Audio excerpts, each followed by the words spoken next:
Türkmen alimy Türkmenistanyň beýtaraplyk syýasatynyň öz gözbaşyny Parfiýa şalygyndan alyp gaýdýanyny aýdýar. Türkmenistanyň Ilymlar Akademiýasynyň Taryh we Arheologiýa institutunyň uly ilmi işgäri Juma Urazklyjew SNG-niň Sesi online radiosyna beren interwýusyny Türkmenistanyň beýtaraplyk syýasatynyň öz gözbaşyny gadymy Parfiýa şalygyndan alyp gaýdýanyny öňe sürdi. Onuň sözlerine görä türkmenleriň esaslandyran Parfiýa şalygy biziň eramyzdan 69-njy ýylda Rim imperiyasy bilen şertnama gol çekip kanuny esasy beýtaraplyk statusyna eýe bolupdyr. Türkmen alymy bu sözlerini delillendirmedi. Ýa-da öňe sürýän maglumatlaryna suwutnama hökmünde taryhy çeşmelere salgylanmady. Eýsem gadymy Parfiýa döwletiniň häzirki zaman Türkmenistanyň beýtaraplyk syýasaty bilen nähili ilteşigi bar. Türkmen intelligensiýasy näme sebäpden ýurdun beýtaraplyk syýasatyny taryhy dowamy hökmünde şöhrelendirmäge synanşýar. 10-njy dekabrda Azatlyk radiosy Türkmen alymynyň sözleri bilen baglanykda Türkmenistanyň daşary syýasaty oňyn beýtaraplyk we türkmen rejiminiň berkişmegi atly kitabyň awtory Glasgow Üniversitetiniň Merkez Aziýa boýunça lektory Luka Anceski bilen söhbetdeş boldy. Ol türkmen alymynyň Türkmenistanyň beýtaraplyk statusynyň taryhy kökleri barada öňe sürýän maglumatlaryny toplama häsiýetlendirdi. No, this is not true. I mean, these claims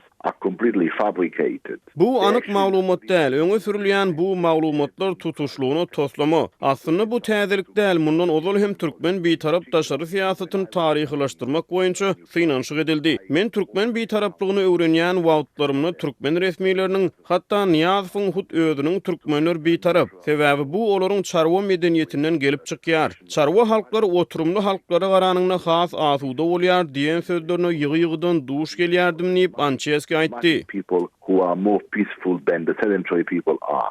Ýöne ol bu öňe sürilýän maglumatlaryň taryhy esasynyň ýokdugyny, olary taryhy çeşmeler arkaly tasdiklamagyň mümkin däldigini aýtdy. Türkmenistanyň döwlet media we metbuat serişdelerine berilýän taryhy maglumatlarda türkmen halky bilen gadymy Parfiýa döwletiniň arasyna taryhy baglara salgynanylýar. Türkmenistan 12-nji dekabrda beýtaraplyk bayramyny belleýär. Bu sene 2017-nji ýylda Birleşen Milletler Guramasynyň baş assambleýasyna halkara beýtaraplyk güni diýilip oglan edildi.